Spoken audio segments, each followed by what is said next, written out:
Pleasure to have you here Man, thank you for on having the me. All Hip Hop Couch. You know what I'm A saying? lot of legends, a lot of legends. Yeah, definitely, definitely. A lot of new legends too. You know what I'm saying? So that's a good place to be right now. Oh yeah, for sure. So tell me, tell us a little bit about yourself. Just in general, we know some of the basics, but let's just talk a little bit about you, who you are, your come up and everything.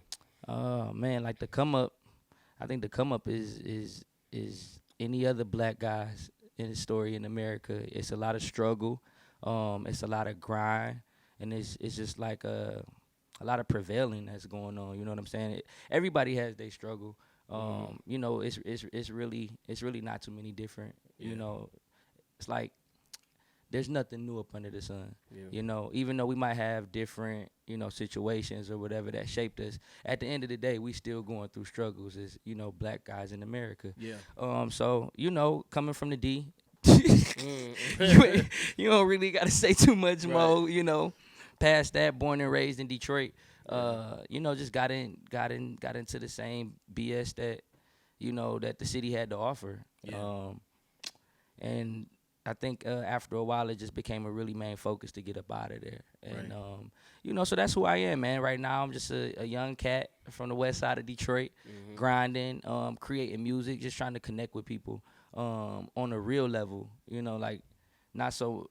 I wouldn't like call myself industry or Hmm. whatever. That's like a whole nother term that's kind of insulting for where I come from. Yeah. Yeah. So we kind of just trying to get the people the real, and Mhm. that takes some time sometimes. But here I am. Definitely, definitely. All the people I know from Detroit are real, for real people. You know what Yeah, I'm saying? there's some real guys out there. Yeah, yeah, definitely, definitely. We used to come in there and check out my man Trick and Uncle Trick, yeah, for sure. Hex Murder and my homegirl Beaver's from Detroit too. Okay. Yeah, but after a while they were like, yeah, you don't really need to come here no more. You know what I'm saying? You just told me we was like, yeah, dang, I ain't been to the D. I'm like, my man's for what? Like, right, what are you going there for? right, no doubt. No, the car show for sure, for Right. sure. Kobo's cool. Hit the car show, but after that, get out of there. Right, right. So, were you like from a hip hop point of view, like were you connected to those older movements, or is this a whole new situation? That's crazy. I actually that's the first time I've had that question asked. I think we're actually in like my generation of what where we picked up music was actually like right in the middle from the old heads and in the new era. Right, Like I'm 25, hmm, like I'm a 90s baby. right, So that the 90s babies really not, the new wave don't really resonate with us hmm, because we come from the Eminems, the Jay-Z's, the DMX's, the Nellies, the hit makers, you know what I'm saying, and the hmm, really bar heavy rappers, you know yeah, what I'm saying? Um I think and that was like the golden age yeah, for my generation, like the early 2000s, hmm, and you know what I'm saying, where music was just music, great time, yeah, and all that. So, I think we're like right in the middle. You feel what I'm saying? Like not super old school hip hop, but hmm, that's where our foundation is. You know what I'm saying? That's where it comes from. Um, and yeah, I don't think we've dabbled too much into the whole new wave thing yet, but yeah. I fuck with it though. Okay. It's a lot going on in hip hop music. Like people talking like mumble rappers, and then there's like, um, there's like white privilege rappers, and then there's What like is a white privilege rapper? I've never heard these terms. That's a Ooh, new one. I just made that up. I love it. We gotta we gotta keep that one in rotation.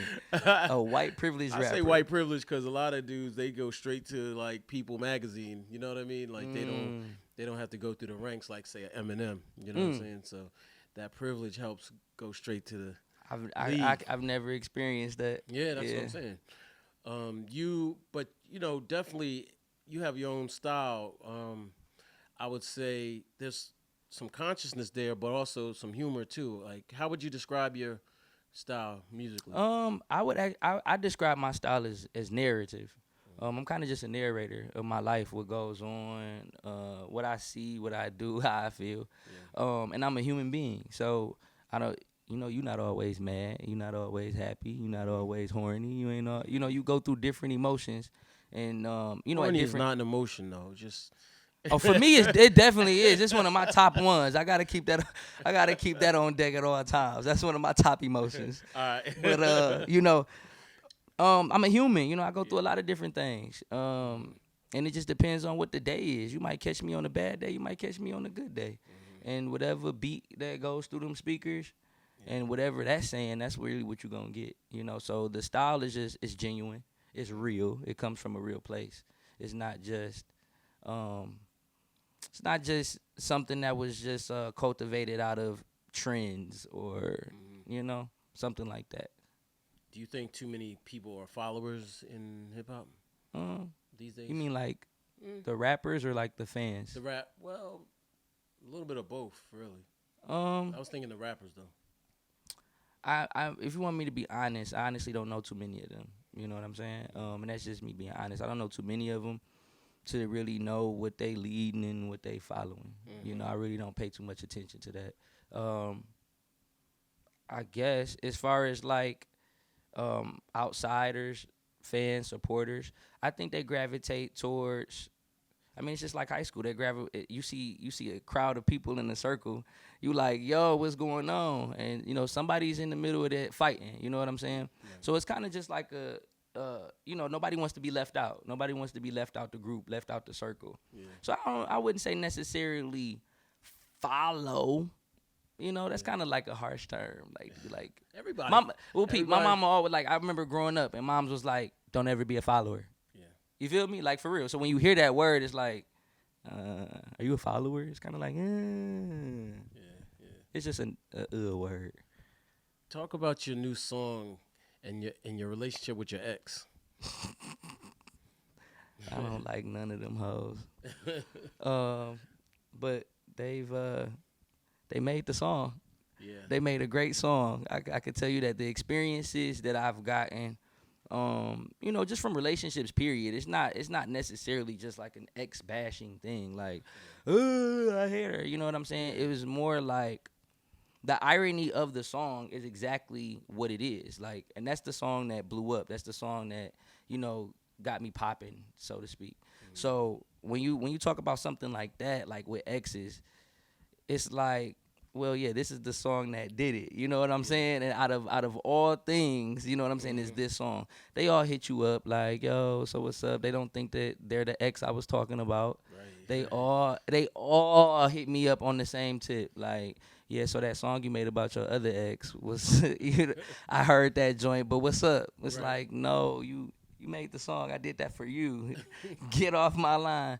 I mean, so it's more entertaining, the exes Yeah. thing, more entertaining. But the records are going good. Addicted to My Ex, we just hit like 28 million streams or something like that. Bitch Bye, my new record, my new single, Bitch Bye, on Spotify, iTunes, Pandora, everywhere. That just hit 1 million views, 1 million streams. I'm sorry. Mhm. So I was kind of excited about that. Like, hey, a streaming check coming. Yeah. And then That's good. That's good. I mean, that's pretty much just been it. My new mixtape, Addicted to My Ex, is coming real soon.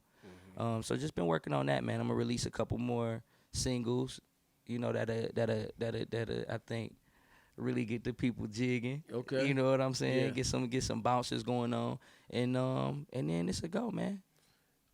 So what? Why? So why you focus? You focused in on the exes. Why is that? Why? I'm not Are you? Did necessarily. they hurt? Did they break your heart? No. Like I told you, it wasn't even a boohoo thing. You know Yeah. what I'm saying? It's like I made it. You feel Mhm. me? Like I made it, and you have to big yourself up. Yeah. Like I've seen a lot of situations, a lot of relationships where it'll go south and people get depressed and Mhm. bro, it's niggas killing like out here over that. You feel what I'm saying? No, for real. Like my bitch cheated on me and Mhm. she dead and you dead. Nah, you Right. feel what I'm saying? It's like, bro, you couldn't just play addicted. Right. Like you couldn't just flex on that bitch. You couldn't none of that. Right. You had to go kill her. Right. So, you know what I'm saying? It's more of a just bigging yourself up. Like don't let nobody take you out your square. Don't let nobody, you know what I'm saying, make you feel less or, you know what I'm saying, than what you worth. Yeah. Most people take the angry route though. Like women take the angry route too. Yeah, for sure. Yeah. Beyonce had a song a few years ago, Irreplaceable. Yeah, that was it. No, actually, I actually did a totally different version of Addicted to My Ex first, Okay. and it was completely angry. Right. It was like, "Fuck you, bitch! Right. I don't never want to see you again, you cunt." It was like that. Wow. Yeah. Okay. And then my manager came in and was like, "Yo, you sound real mad over there, G. Like, you okay?" And I'm like, "Yeah, we just going through some shit." Mm-hmm. And he's like, "Well, yeah, get out of that." Right. You know what I'm saying? Get out of that. Go write about it. You know what I'm saying? Like, go get out of that. But get out of that space that you're in. You know what I'm saying?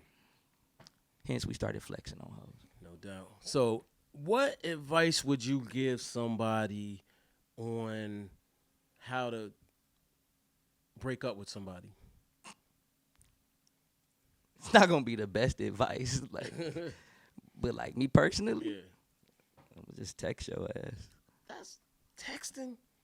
That's the cowardly way. Ooh, it sound like you still in love with this bitch. Why do you care? It's over. Maybe you could be friends. It's over. Listen, you're getting a text. You might not get shit. You know how many times I done broke up with a chick and didn't say shit at all? I'm talking about ghost. You just can't find me. You see me on Instagram, you gonna hit me up, you gonna get ignored. You know that kills people's lives, right? It destroys people. Listen, Ghosting is worse than actually breaking up with somebody. Put on Addicted to My Ex.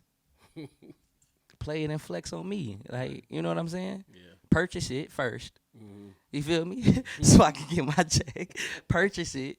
And then play it and flex on me. I give no damn. I'll be like, "Hey, girl, hell yeah. That's your shit. Fuck me. Right. Fuck me." How about, what's the worst thing somebody did to you, female-wise? Became a hoe. Really? That was the worst thing. Yeah. That was the worst thing. Worst thing that ever happened. And I think look, my man's over there shaking his head like a motherfucker. He like, hell yeah. I think that's the worst thing, like when you're committed. You feel me? You're committed. You got your heart into it. Mm-hmm. You're really being a good guy. You're being a good nigga to this girl. Mm-hmm. And then you be like, bro? Right. And then you get another, he's like, bro? How are you? How? You feel what I'm saying? That's probably like the worst thing that, someone has ever done to me is just to degrade themselves. Because, I feel like if you're in a relationship, you're a reflection of me. I'm a reflection of you. Right. You're clearly out here making me look bad. True. I look like a hoe now. So you don't go out and so you still good to the ladies after going through heartbreak? Because most dudes, or wait, you didn't say you went through heartbreak. No, that's what I'm saying. I've been through, right. a heartbreak for sure. Right. I've been through one or two. Yo, it took me a long time to have that. I only had that one time my whole life. Heartbreak or like heartbreak, a real love? heartbreak. Okay, yeah, I feel you. That I don't think I could go through that again. Like that was devastating. Yo, it seemed like the younger era be going through that a lot. Like is that true or is that just as far as like the longevity of relationships? People, you'll see somebody's memes all change and they'll be like, all you had to do was be honest. And you know what I'm saying? This could have been us. Right.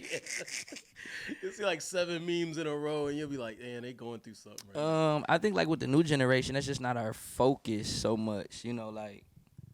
Their focus so much. They just got other things to do, man. Social media is crazy. Like, you can pull a girlfriend in 5 seconds, like off a hashtag, bro. Right. Like, why commit? Like back in the day, before we had all of this, you were forced to talk to the girls on your block, forced to talk to the girls you went to school with, forced to talk to the girls you went to a partying scene. Nigga, I got the world at my disposal. Right. The whole entire world. I'm hashtagging and following and hitting you in your DM. It go down in the DM. And then we there. Why would you? You know what I'm saying? I just don't think that that's their focus. It's too their what is it? Their attention span is like this. You have to have an attention span even in a relationship. Yeah. But if your attention span is like, I'm bored, I'm over you. Next. Yeah. I'm bored with him. I'm bored with her. I don't care. That's how they be. Okay. Let's talk about Atlantic Records. What made you join Atlantic? Like, I'm sure you had other options. Oh yeah, I had tons of options. I had every option in this city, honestly. Besides maybe like one or two. Atlantic, I felt, had the best structure for a career. I got thrown a lot of money, like a lot of money, from all labels was a $500,000 and up, and it didn't make sense. Everything didn't make sense, especially when you're new, you're coming from the hood, you really don't know. You know what I'm saying? You kind of weary. It's like, especially being from where I'm from, we already always looking like, what you on? You feel me? Yeah. So, you have to take it slow. We took it slow, and we made sure we analyzed all of the situations. And at the end of the day, it was more so like, yeah, y'all throwing us money, but it don't really sound like y'all care for real. You know what I'm saying? I'm talking about like in meetings with people who won't even look you in your face and talk to you, but then as soon as you walking out, they're like, "Oh, cut him a $650,000 check," and it's like, my man's, you didn't even talk. We didn't speak at all. You feel me? Where are we going after you cut this check? Right. You feel what I'm saying? So Atlantic, and there was a couple labels that really took their time out, with me to, build that relationship, and I appreciate those people to this day. Atlantic was just the one career-wise I thought made more sense. I see a lot of acts that don't have careers. Yeah. I was just trying to be here for a minute, that's all. Okay. Do you have any other aspirations outside of music? Man. I got a lot. I mean, I guess, it's just, like I said, I'm a human, man. I want to do a lot, you know what I'm saying? Building my community and making sure my mama got $1 million in her account one day, and putting my sisters through college. You know what I'm saying? It's a lot of stuff just on a regular that, people want to change, especially like when you come from so much negativity, and that's what bred you. That's what you're used to seeing. Yeah. It's death where I come from, bro. And I'm like literal death. You go to the hood, it looks like a ghost town, bro. Yeah. A ghost town. We was driving through the hood, bro, and it's not funny. You know what I'm saying? We kind of laughed at it at the time, but it's really not funny. The dog was fucked up.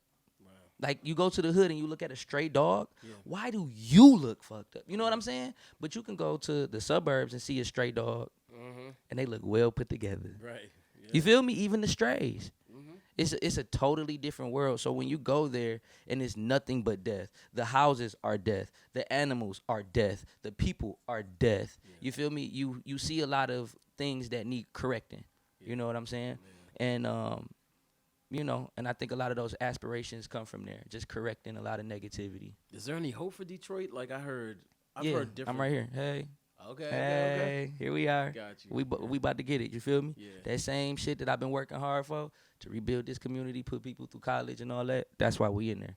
Okay. You feel me? It's gonna be a lot of the same people. That it's like a cycle. You feel me? But eventually, hopefully, they run themselves out. Hate to say it like that, but they kind of wash themselves out because they become irrelevant. At home, man, Detroit is really like, we're missing like a communication gap with the rest of the world. You know what I'm saying? Like there's a literal gap, even with like technology and what's trending, what's popping. We don't really got none of that there. Yeah. We really just like still stuck in the same mindset, still just trying to trap it out, still grinding, but everybody's working and everybody's broke. Yeah. It's like that story. Everybody's the brick man, ain't nobody buying no bricks. Right. That's crazy. Kind of get over it. Yeah. What made you do the Blood Diamonds song? Look at him. Look at him doing some research. That's interesting to me. Look at that. Pressure. Pressure is one of my favorite joints. It was one of my favorite videos that I put out. Yeah, I enjoyed it. That was that came off a project called It Not that was never released. And it was at a time where I was coming into myself, I guess, as a man. You feel what I'm saying? Just understanding where my spirituality was, understanding where my morals was, what did I stand for, things like that.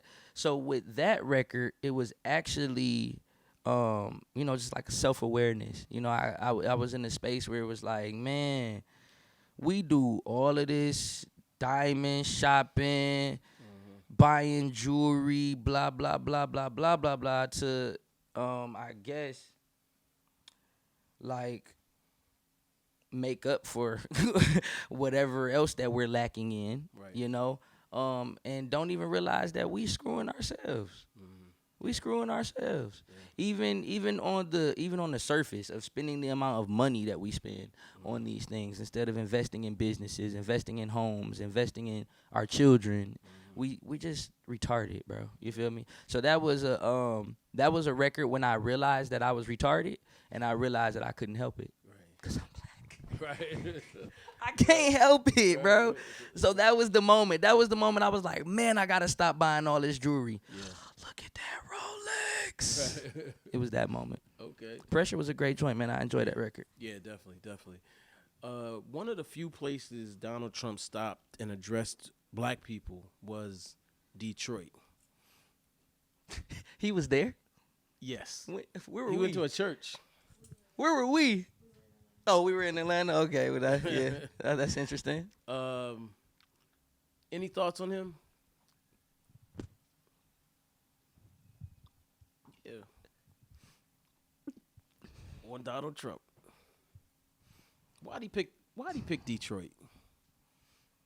I don't know. Whoever scheduled his tour, like his campaign tour, bro, must have been retarded. Where was he? We really have to figure that out. Once I figure out where he actually was, because it's a lot of Detroit that happens, just like I'm sure it's a lot of New York that happens, and they be out there. He was in the D, bro. He was in the hood. In what hood, bro? He was on what? On what in Grand River? Tell me. In the I have nothing to say, bro. I'm sorry. I don't. I'm sorry. I don't. What is there to say, bro? Like, what do you mean? Like, the same way you feel, I feel. Yeah. It's just like, it's just emotion. You just want to stand there and just be like, ugh. It's like that. He said, you don't have nothing to lose. I think that's where he said that, right? Yeah. That's why I think he went to Detroit. Is that why Yeah. y'all don't have nothing to lose? Son of a bitch. Y'all don't got nothing to lose. Yeah. Ain't nobody ask you that. That's like, that's what? Yeah, that's bad. That's like, can't nobody else call your mama crazy but you. Right. My nigga. We ain't got nothing else to lose. Ain't nobody ask you to comment on that. Yeah, he took it there. Fuck Donald Trump. Shout out to YG. Word. So, musically, you got the mixtape coming, right? Mm-hmm. When's that dropping? Oh, man, we was just talking about that. Hopefully really, really soon. Okay. You feel me? Hopefully really, really soon. I want to do what makes sense. I don't want to just chase a date just to be chasing a date. I want to do what makes sense. Okay. I want to make sure that the people have all the essentials that they need to consume a project. Yeah. I'm not Beyonce. I'm not at that level. I'm not Cole. You know what I'm saying? I can't just drop a project and be like, oh, here y'all go. Here's the world. I didn't say nothing.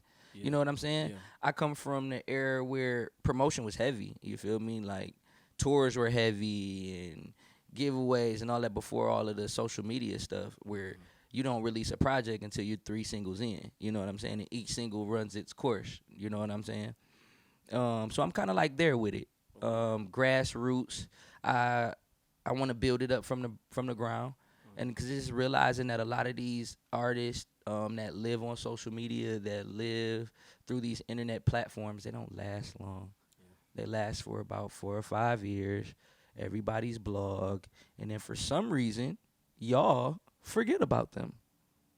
I don't know why y'all forget about them and still entertain them as if they're something special, but then forget about them.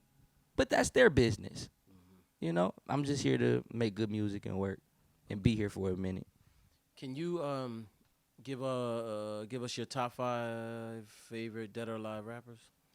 Dylan. No. Top 5 rappers of all time. Jay, Eminem, The Game, Cassidy,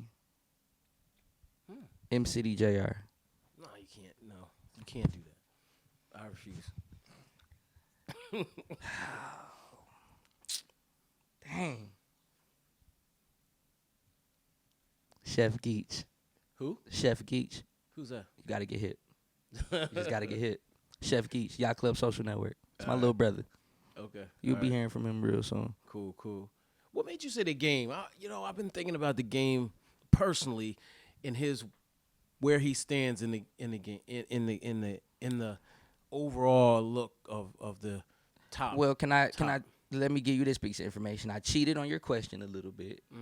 So I already have my top 5 albums of all time. You feel what I'm saying? Okay. So I kind of just went through there. Okay. But he has 2 of my top 5 albums of all time. Gotcha. The game, the documentary, bro, came out when I was 13. Mm-hmm. You feel me? Yeah. I'm talking about getting my feet wet off the porch. Right. All I wanted to do was gang bang. All I wanted to do was sell drugs. All I wanted to do was be a gangster. You know what I'm saying? I'm on Joy Road on the west side. You feel me? Yeah. That album came out and it kind of, I mean, even like with the whole 50 Cent era, everybody was a gangster at that time. You feel me? So especially when you got a kid and he's a sponge. You feel what I'm saying? He's a sponge, bro. So I'm in my room with these lyrics in my head every day, all day. You know what I'm saying? So kind of came up off of the game. You know, grew up off of the game. And what was the second album though? His 2? Yeah. His 2 is the documentary 1 and the documentary 2.5. Gotcha. Yeah.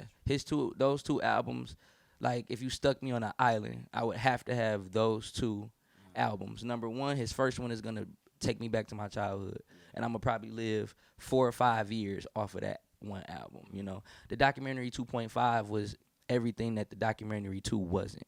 You feel me? Like the documentary 2.5 should have been the documentary 2. It was like the perfect number. It was perfect. It was the perfect number 2 album. Perfect. Yeah. It was just perfect, bro. It mirrored it perfectly. It was just a great album.